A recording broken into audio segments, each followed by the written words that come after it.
And the challenge is I have 25 minutes.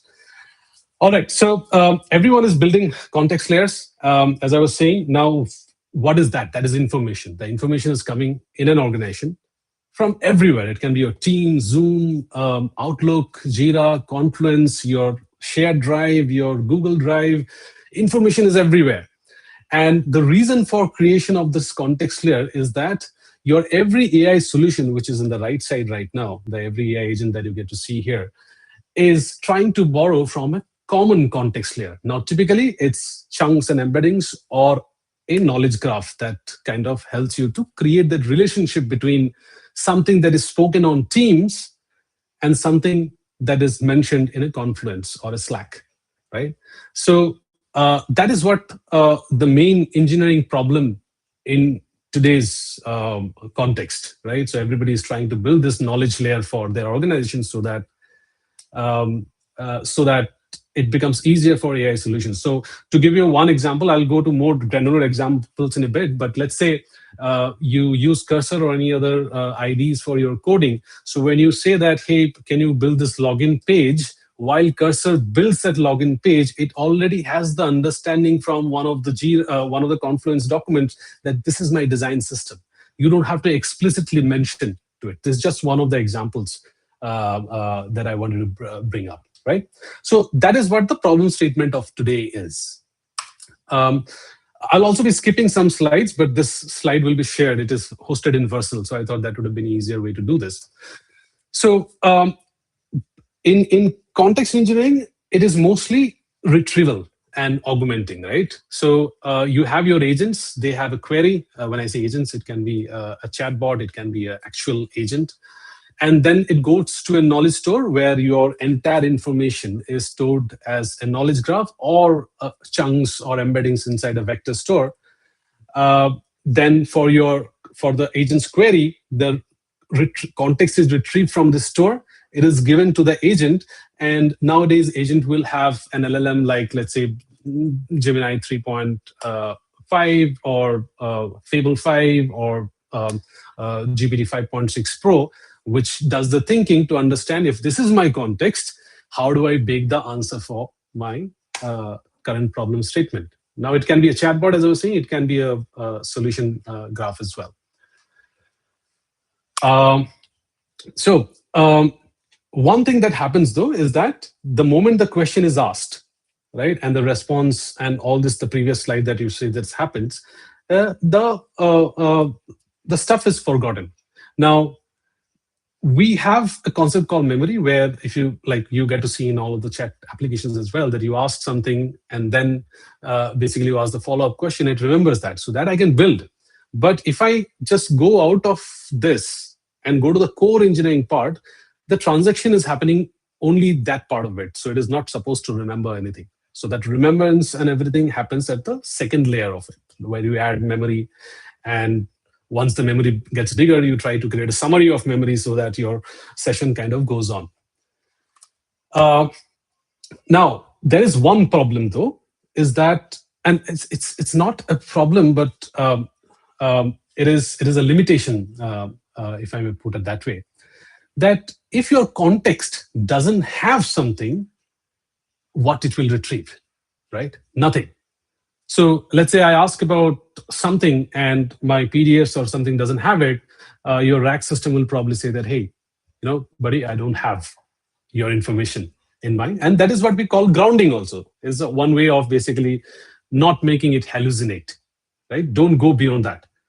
If I don't tell you in my context who is the Prime Minister of India, don't respond, even if you know it. And that is what we call grounding. And that's the idea behind context layer as well. We will try to break this a little bit because there is one more bit of information which is not hallucination entirely, but might be very, very useful when you create those knowledge graphs or your context layer. We'll talk about that. But this is one of the limitations, that if your context doesn't have it, you don't retrieve it. Now, and this is where things get a little interesting, right? You have a context layer that you have segregated, that you have distilled, you have built this amazing knowledge graph or your vector store. Now, every AI solutions on runtime, actually fetching real-time context to get more and more customized answer. But is it a brain? Right? Maybe it's not a brain, because your brain should talk back to you. It should be able to correlate two information and create a new information in context with those two information as well, right? So there is a hidden layer which we call ideas, and that might automatically come if you actually have a very, very structured knowledge graph. What if we have a system, let's say, using this context engineering 2.0, or what I call it, if you have a chatbot, you ask a question, and the chat also responds to you that because you asked this question, I got this, right? It's just from the perspective of chatbot. What if this is possible? And this is possible, and I'll give you some examples. So imagine now, for a moment, let's go out of digital part. Let's talk about our brains. If you have attended my previous talk, I love to do these type of analogies because it at least makes things clearer to me, right? So now, let's say you are here on a week, you meet one of your friends, Priya, and Priya says, honestly, I'm done with my current job. I need a change over a coffee, right? Your brain takes that information. You meet another friend a couple of days later, and Rohan says that, maybe there are 2 open roles on my team. I just can't find the good people.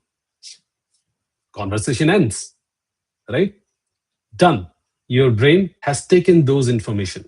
If I relate it with context engineering 1.0, these are now distilled in your brain. 10 days later, in the shower, suddenly your brain connects these two. Say that, hey, Priya said, I'm done with my job. Rohan said, 2 open roles, no people.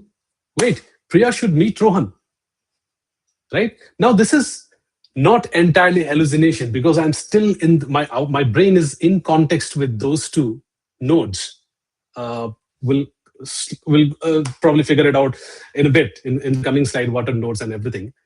But this beautiful connection is the birth of a new idea, right? And this is basically dreaming in the code. So I say context that dreams. When I wrote the library of Nodeex in code, it is a method called start dreaming, right? So, and I'll show you some of the screenshots about that. But this idea is also my context that should become a part of my memory, right? Which comes out, right? No one said this to me. So Priya said me, I'm done. Rohan said, I have 2 open roles, but this one, no one told me.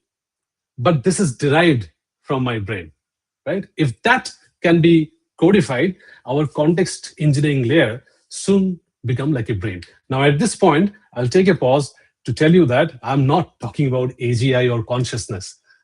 I don't think it is possible.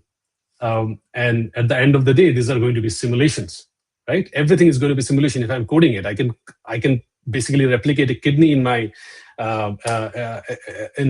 code, but I cannot make my laptop pee. So it is going to be a simulation, but I'm not talking about AGI and everything. I'm just trying to correlate that when I have context, there are contexts that can be derived from 2 contexts without hallucinating. Okay. All right. So in context, I cannot talk entirely about the data, but these are some of the very near to things that happened when in Piramal Mind when we started to build this. You hear that in the stand-up that login test is flaky. I have marked to skip it now. One of the developers of QA says this. In the support Slack, 2 days later, you find that complaints double this week. Users keep getting logged out. On Friday, on your deployment notes on your Confluence or anywhere, you say that session timeout config change went live on Monday. Now, these are 3 separate information, 3 different people, 3 different channels. But the idea here is that the test was never flaky. It was the first alarm for the session bug. And that is a derived context. If you have already gathered all those contexts in your context layer, this has to also be derived and notified to you. It should tap at your shoulder and say that, hey, you know what? I have this information, but I think this is what is happening. And that should become another context for your AI systems. Right? So that is what I say context engineering 2.0. it is more like a filing cabinet 1.0, where you have amount of knowledge structured and put in a space that you can retrieve any point of time, which is great, which is absolutely needed. But 2.0 talks about that. Can these files create new files deriving from multiple information, right? And becomes another file. Can it keep on growing, right? So now I would, because most of the time, the starting part of it is a knowledge graph. In the next couple of slides, I'm going to talk about knowledge graph a little bit. So what is a knowledge graph and how do you create it? Let's say there is no information. There is no code as of now, but what we do when we try to create a knowledge graph. So let's say there is a statement out here. Priya Sharma leads Insights API team. The Insight API depends on the events pipeline. And I want to create a knowledge graph. How do I do that? So my first step is that identifying, if I throw the prose of this statement away, try to identify, there are some key things in this statement. If you see here, Priya Sharma, Insights API, event pipeline. These three are key statements out here. So the first thing what we do is throw out the prose and try to create something like this. So Priya is a circle, which is a node. Insights API is another node. Events platform is another node. There is a edge that goes from Priya to Insights, says that leads, and Insights API to events platform, which says depend on. Now imagine I did not show you the previous slide. If I show you this knowledge graph, in a way you will be able to, your brain will be able to comprehend that. Okay, Priya leads Insight API and Insights API depends on events platform, which is very, very close to the previous statement that you had. Right? So I'll skip this one. I'll go to another part of it. I'll skip some of these slides. You will get to know the slides. I'll come to this part. So 6 words that makes things clear about how the knowledge graphs are created. And not just knowledge graphs. When I talk about these 6 things, you'll probably see next time when you see something or you taste something, you will try to figure out that your brain is trying to do the same thing, right? So the first part is the node, as I said, a thing worth remembering in a statement. Now I showed you just one statement, but in a real life, in a context of an organization, it's millions and millions of structured and unstructured documentation. It can be your Mongo, it can be your Snowflake, it can be your GitHub, it can be your Confluence. But when we try to create an engine to do certain things, this is what actually happens. So we first try to identify the node in my, and all these things in context with the Flaky test example that I was telling you before. So in that example, the login test, the session timeout change, Priya, these are actually some of the nodes. Now, second is edge. Edge is a claim. So if you see here, Priya leads Insights API. So leads is a claim. And it is basically an edge that we try to, that connects 2 nodes, right? The third is the type. Now type in the previous example, you might have noticed that below Priya, there is something written person, right? And then there is Insight API is probably a system. Events pipeline is probably a system. Why do we do that? So that next time when I have to add it to this knowledge graph, another statement, I don't recreate a type that is already there. So if someone says, hey, JD, nice to meet you, and I want to create a slide, create a graph out of it, I know that JD will go to a person, right? So I don't recreate this thing. The fourth is a summary, a one-line substance that basically describes that node from where it came. So login test is a node, Flaky since Monday, skipped in CI, and this is created by identifying the nearby nodes, which is also somewhat similar to the provenance. It's a fancy word, but what actually it does is it tries to figure out where from this belief of this nodal structure came from. And I'll give you an example in the next slide with our previous statements. And the last is schema. So schema is, again, in our previous example, we have some schemas like person, system, test, deploy, risk. As you get more information, you might add more types, right? So what are this graphs type is kind of defines its schema, right? And these are the 6 main components. So I'm not saying that I've given you a graph theory's entire thing, but this, if you remember, it will probably help you to basically connect the dots when you read more about knowledge graphs and everything. So if I look at my sentence 1, and try to correlate those three things. So from my sentence one, when I start building my knowledge graph, I find two nodes, Priya Sharma and Insight API. Priya Sharma is a person, Insight API is a system. I have Leads Insights API is a summary. And then Provenance is the sentence one, which is my actual sentence that I have, which leads to these creation, right? And the edge says that Priya leads Insights API. Then I append to this graph. So Insights API depends on events platform. Now it says that, okay, Insights API already exists, which means the system already exists. I don't have to create another node of Insights API just because it is existing out here. But events platform, I have to add another node out here, which on which Insights API actually depend on, but it of the type system. And here my provenance is system sentence 2. And the third sentence is basically Priya flag that the platform upgrade slips to October, let's say, right? So this is my third sentence, but it brings another node into the action, which is probably of the type risk, right?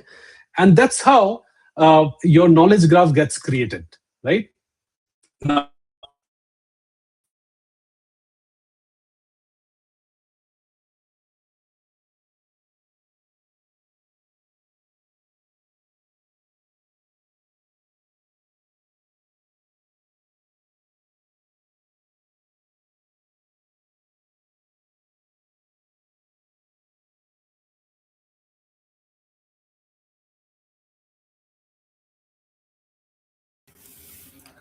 Hello, everyone. There's a this technical is, glitch, perhaps. Okay, Jaydeep is here. sorry? We lost you for a while, Jaydeep. So if you could Oh, just go back to where you were. sorry, my bad. Which slide was it when you lost me? The one before this. Oh, okay, Yeah. sure. This one, is it? Yeah, yeah.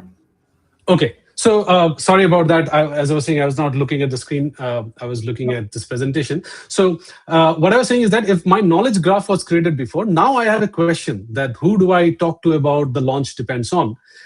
In the three sentences that I had, none of those three sentences had the answer, right? Because if I look at a pure grounding information. Now, if I give it to the graph, there are two hops that the graph tries to figure out the question, answer to the question that, okay, the question says about the launch, which is the milestone. It depends on the events platform. This was my first retrieval. The second thing that comes up is that, okay, Priya, who is a person who leads my events platform, so Priya must be the answer, right? And that's how, this is just a small example of knowledge graph, but you can imagine how the knowledge graph becomes, right? So Nodeex, if I may quickly, you'll get the links. I think Purnima or Kavya, you can probably put that link. I've created a digital briefcase for you, which has some of this information that I'm talking to you about, but it also has some links. In that link, you will find this Nodeex hosted in Vercel, which basically, if you go to the docs, you will actually figure out all this, what this library does, right? Now, all the 6 things that I spoke about actually happens in this Nodeex library. So I actually have this library set up. So when you start this library, you can create your own brain. So here is for one of my repositories. So this is what I was talking about. So this is the first step where you can connect each of your source to Nodeex, right? And once you do that, you can run a pipeline. So what is a pipeline? And this is what my slide was, that acquire, distill, extract, resolve, schema, and then give for human review. This is what this slide is about. So let me just go here itself so that it becomes easier for you.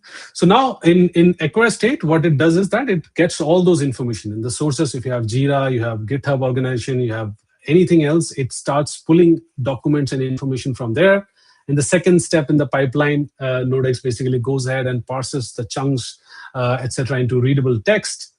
Then we have LLM coming in because, you know, when you have that many documents, it is impossible to create those nodes and structure at one go. But you need a human review for this, and this is where I'll come to the review step. But this is where we have an LLM which basically tries to figure out what are the things worth remembering that I was talking about. Purnima, just let me know if I'm losing again, okay? Just shout out whenever you see that my voice is not coming. The fourth step is resolve. This is where the deduplication happened. If you remember in the slide, I was talking about that, okay, the Insights API already exists. I don't have to create a new node. This is the part where it happens. The schema LLM again comes into the picture. It defines the schema. And then it comes to human review. Now it's human review stage where it actually shows you all the structure that it has created, all the 6 things that I was talking about. Well, not 6 things, but the nodes, the edges, and everything. And you, if you wish to, you can glance through it and commit to the graph. And this is where your knowledge graph gets created. Now, this specific brain was created for one of my repositories called Smitty, which I am planning to demo you in another couple of minutes, which is built at the top of this Context Engineering 2.0. But the output of this thing is basically this knowledge graph. There are 6 repositories of Smitty, is now converted into this entire knowledge graph that you see here. And there are 2 things happens in this knowledge graph. Obviously, I can retrieve, but each of these nodes are continuously talking with each other to come up with new ideas that is not mentioned in this knowledge graph yet. I'm trying to relate what I was talking to, right? There's a playground. You can now chat with it to talk about it. You also get an API, which a set of APIs which will give you access to this knowledge graph that you created so that your other systems like, for example, your cursor or something can take in. It also gives you this ideas event, which emits ideas every time it tries to connect to or its neighboring nodes. So how the idea comes up is basically, let me just go to the step of ideas. Yeah, so this idea, what happens is that each and every node, it tries to rotate and tries to understand each of the other connected nodes on a continuous basis, right? It tries to understand from its neighborhood. Can certain things come up on 8 lenses? Is there a contradiction between 2 nodes that might give birth to an idea? Is there a dependency between 2 or more nodes that can give birth to an idea? Recurrence, transfer, timing, trajectory, gap, collision. And then it scores itself from 0 to 10. So there's a critic layer to it. Says that, okay, this idea, does it make sense? Context of this knowledge graph or not? And it continuously emits it, right? In this slide, when I share with you, you will get much more information about it, but I will stop my talk out here and going to a demo called Smitty AI. Now, what is Smitty AI is that is an application of this knowledge graph. So I have this thing called Smitty, which is, you have a mobile app for this, iOS and Android app also available. It basically listens to all your conversations, whether it is happening in real time or happening through your calls or any kind of conversation. It can be your conversation in your work. It can be conversation in your personal life. This data is personal to you behind the scene. And it has this notes hub. I'm not going there because this is where each and individual notes or conversation that you have, you can do a Q&A at the top of it. But I will go to this part, which is the second brain part of it. Now, if you see, I had around 70, like close to 100 conversation in the last 4 months that I have inputted in Smitty. And this is a section of my second brain, right? Which is the knowledge graph. So it tried to connect each and every conversation that I had to a knowledge graph, what we saw. But in the left-hand side, you see that there is something popping up out here, right? So there are certain things. Let me see what I can basically open up and show you. So this idea, for example, by wrapping Darwin Box is our system that we have. So you just saw that there's one more idea came up out here, right? While your 18th August Teacher Tech Workshop outlines an ambitious plan to build custom facade layer over there. So this idea, if I go a little bit in details, now when I click on this idea, it is actually trying to tell me that which part of my brain, the second brain, it analyzed to come up with this new information, right? That's how we learn, that we try to connect few things. And there are many things happen in that way, where I had a conversation with someone who said that my daughter wants to do a internship on certain thing, and 2 weeks later someone told me that, hey, in my company I need few interns, and there are popping ideas that came in, right? In this idea, if you see here, it now baked that which part or which conversations from this entire second brain it has taken to basically come up with this idea. I can always say that this is not for me at the bottom, then it will take a feedback that I would have probably come up with this type of idea. But I can actually go ahead and chat more deeper into this idea right now, where it will start traversing more and more if I want to, right? And this is the personal learning part of it. Now, let's say there are multiple users to Smitty, and they actually have Smitty's account, and they have their own personal second brain out here, right? And in my opinion, the social learning, how does it happen? Let's say I'm taking this session today, and I record it in Smitty. I'm not recording it right now, but I'm recording in Smitty, and I want to tell one of my other friends that, hey, I gave my talk. So what I'll do is I can go one of these things. I left click and say that share this, only this part of my brain with someone else who is a Smitty user. And I'll be able to send this invitation. Now, only this part of my knowledge is going to get attached to the other person's second brain, and it will try to figure out that how do I and where in this brain I'll attach myself, right? So this is one of the ideas, and if I don't stop this ambient on, it will keep on coming up with, it is going on 24 hours, just like our brain, that it is trying to connect each and every nodes. So you see there are some orphan nodes, they are actually trying to figure out where I can attach myself in this entire graph. And right now they didn't find anything. Let's say I record something else, then it will probably attach on that graph, on that knowledge graph. So this is just one example of how your context layer 2.0 should work, right?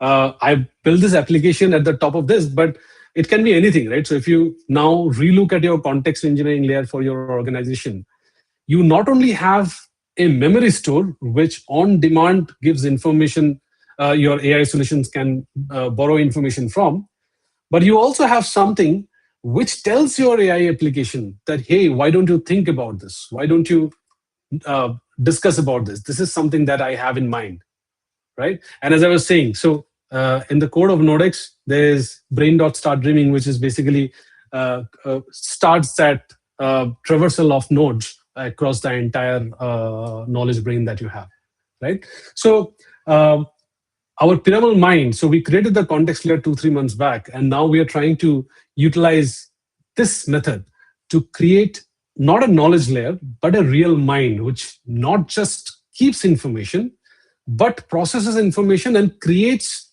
some new contexts for itself without hallucinating, by staying in the boundary of the existing knowledge, right? So yeah, so I think I will stop here. We have another 10 minutes, but this is something that I was talking about, that how Smitty works when you go through the slides, when it was shared with you.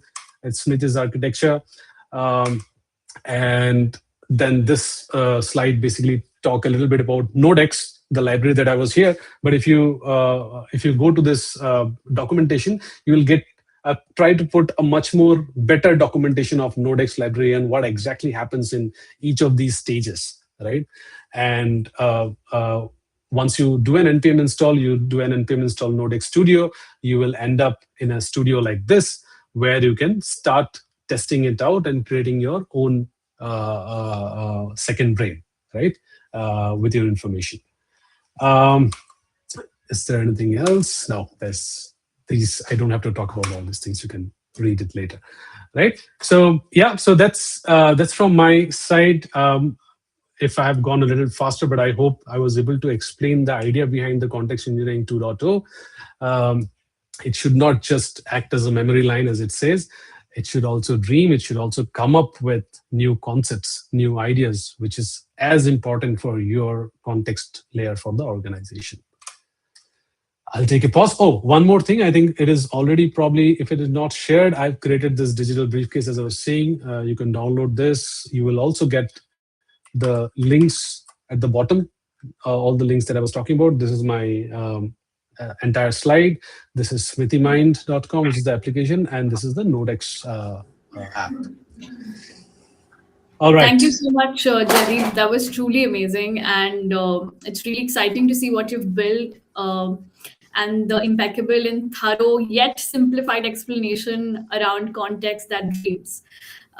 It was really, really amazing. And I'm sure our Thank you. audiences have gained a lot of insights out of this. Now let's take up a few questions because a lot of people have been asking them. Oh, here. okay. So yes, we have a question by Jess. I'll just pin it on screen. Jess asks, will context engineering stay a craft or get automated away? So I think it is kind of an automation already, in my opinion. So the pipeline that I showed in Nodeex, one or the other way you will probably create, because your information to your organization is not static, right? It is coming every day. The moment you say hi to another employee, that is also supposed to be a context. So it has to be automated. The pipeline has to be automated, but it remains as a craft how you do this, right? So for example, as I was talking before, that there's a difference between context and intelligence. Combining this, maybe something else will come in someone else's head one day to craft a new thing out of it, which we're not able to think right now. But it has to be automated, in my opinion, and it should, because it is huge. True.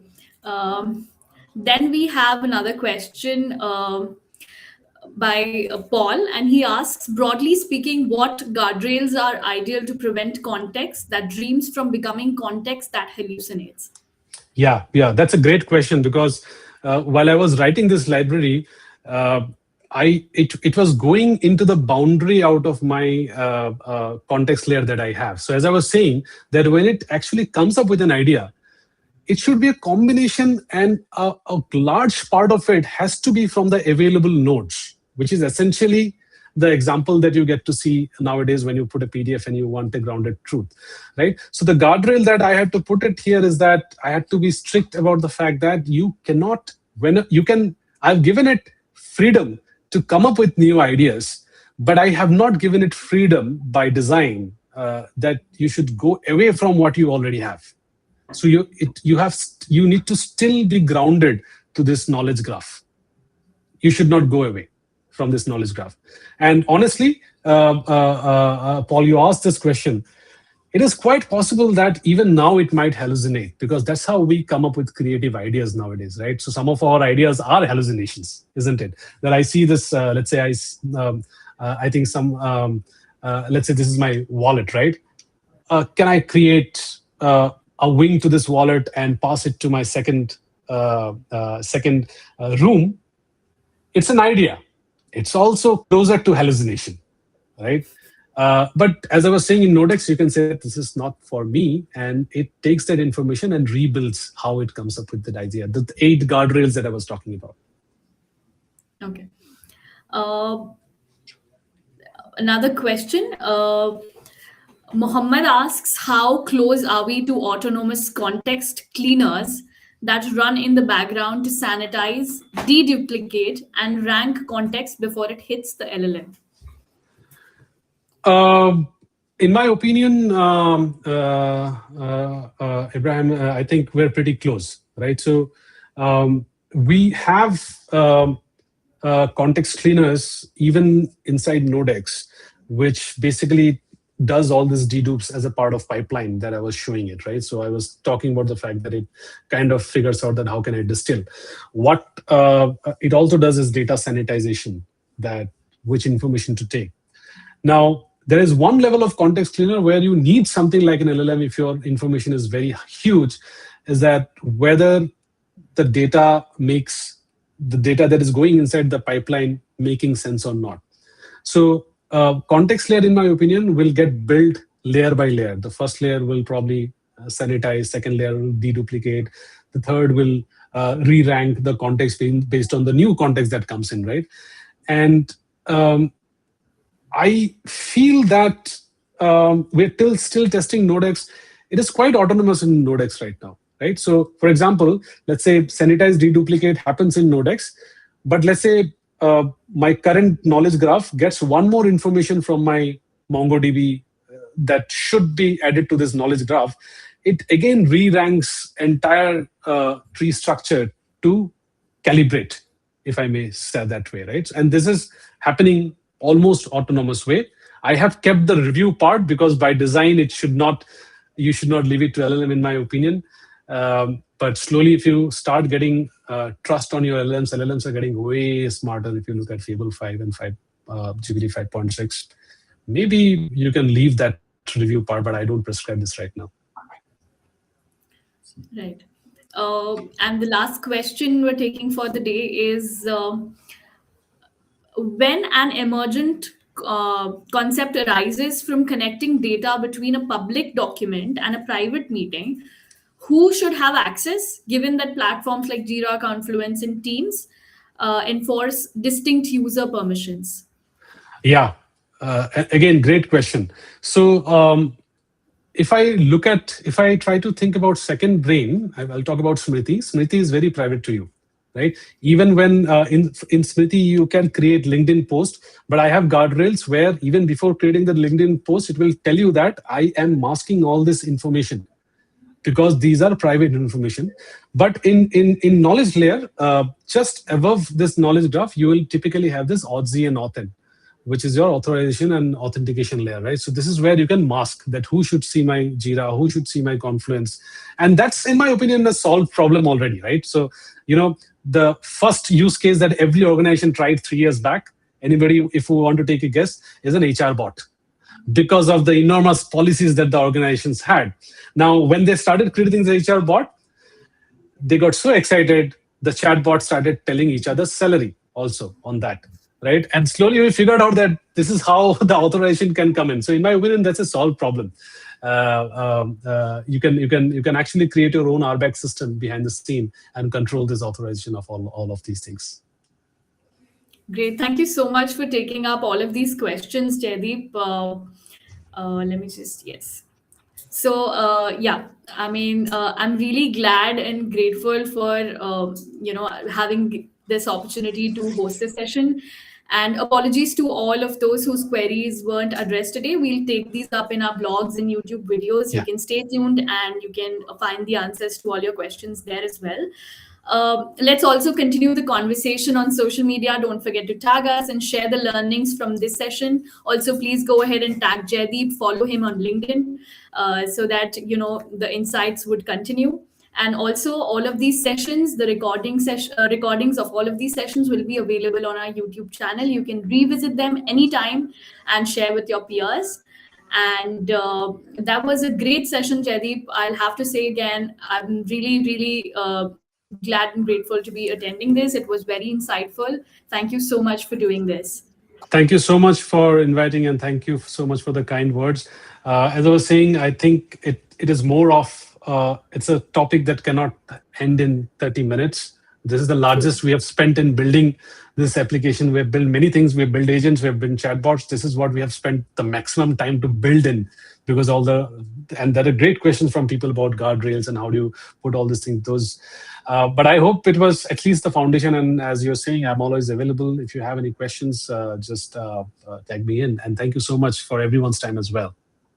Thank you so much, Jaydeep. Happy testing to everyone. Enjoy the rest of the conference, and please go ahead and switch on to the next session. Thank you so much.